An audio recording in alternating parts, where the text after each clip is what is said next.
The angle of the triangle are 3x minus 2, 2x plus 1 and 10x plus 12।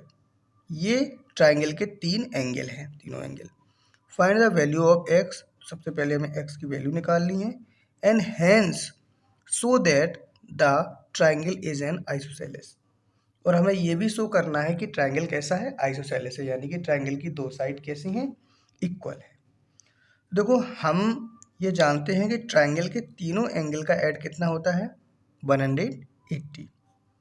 तो सबसे पहले तो हम लिख लेते हैं, ट्राइंगल में तीन एंगल होते हैं, तो एंगल वन एंगल कितना है 3x माइनस 2, और एंगल टू कितना दिया है हमें 2x plus 1, 2x plus 1।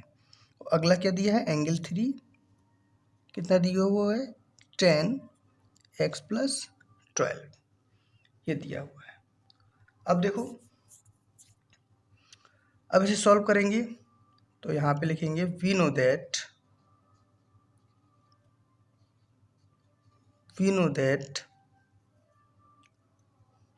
Some of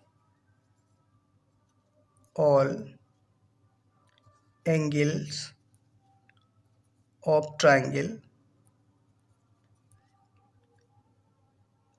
are 180। तब ट्राइंगल के तीनों एंगल का जो सम होता है, ऐड होता है, 180 होता है। या ऐसे भी ले सकते हैं, from angle sum property of triangle, ये ट्राइंगल की एंगल सम प्रॉपर्टी होती है। तो इन सबको ऐड कर देंगे, 180 के इक्वल कर देंगे। यहाँ पे ऐसे लिख देंगे angle 1 plus angle 2 plus angle 3 is equal to 180। तो अब एंगल 1 क्या दिया है 3x माइनस 2, ये 3x minus 2 plus 2x plus 1 plus 10x plus 12 is equal to 180। अब इसको हम सॉल्व करेंगे, तो ये हो गया 3x माइनस 2 प्लस इसमें 2 का अंदर मल्टीप्लाई करेंगे तो 2x प्लस 2 बन जा 2, प्लस यहाँ पे 10 का अंदर मल्टीप्लाई करेंगे तो 10x, 12 10 जा कितना हो जाएगा 120 इज इक्वल टू 180। अब x वाले सभी को ऐड कर लेते हैं, 3 देखो 3 2 5 5 10 15, तो क्या हो जाएगा 15x। अब ये माइनस का 2 है, ये प्लस का 2 है, कैंसिल हो जाएगा, तो यहाँ पे क्या बचेगा 120। तो 15x plus 120 is equal to 180। तो यहाँ पे हो जाएगा 15x इज इक्वल टू 180, 120 को साइड ले जाएंगे तो माइनस का 120 हो जाएगा। यहाँ पे 15x इज इक्वल टू 180 में से 120 जाएगा तो हमारा क्या बचेगा 60 बचेगा। अब x इज इक्वल टू क्या हो जाएगा 60, और ये 15 हमारा किस में मल्टीप्लाई में है, तो 15 किस में आ जाएगा डिवाइड में, तो 15 4 जा 60। तो x की वैल्यू क्या निकल आई हमारी, यहाँ से 4 निकल आई।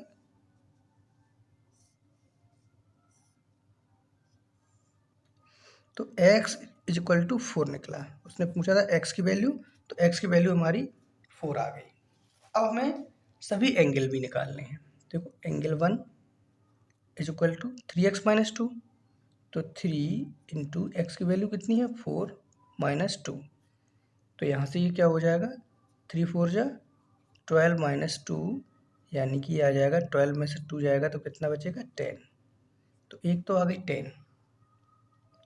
अब एंगल 2, ये 10 डिग्री आ गया। दूसरा एंगल कितना दिया है 2x plus 1, 2x plus 1, 2x plus 1, तो यहाँ से ये क्या हो जाएगा 2 इंटू एक्स प्लस 1, एक्स की वैल्यू कितनी है 4, 4 प्लस 1, तो 4 1 5, 5 2 जा 10, तो ये भी 10 डिग्री आ गया। अब यहाँ से हम क्या निकालेंगे एंगल 3, एंगल 3 क्या है 10x प्लस 12, 10x प्लस 12, तो ये 10 हो गया, x की वैल्यू कितनी है 4, 4 प्लस 12, यहाँ से 10 12 4 कितना हो जाएगा 16, तो यहाँ पे क्या हो जाएगा 160 डिग्री। देखो ट्राइंगल के तीनों एंगल निकल चुके हैं 10 10 160। अब यहाँ पे ये भी शो करना था कि ट्राइंगल क्या हो आइसोसेलेस ट्राइंगल हो, ये शो करना था कि ट्रायंगल कैसा हो, आइसोसेलेस। तो यहाँ से देखो दिख रहा है, क्योंकि दो एंगल ट्रायंगल के कैसे हैं, इक्वल हैं, और आइसोसेलेस ट्रायंगल में ट्रायंगल के दो एंगल इक्वल होने चाहिए। जैसे ये हमारा ट्रायंगल है, तो दो एंगल कैसे होने चाहिए, इक्वल। तो ये देखो, ये 10 हो गया, ये 10 हो गया, और ये हो गया 160। तो ये हमारा यहाँ से ये क्वेश्चन सॉल्व हो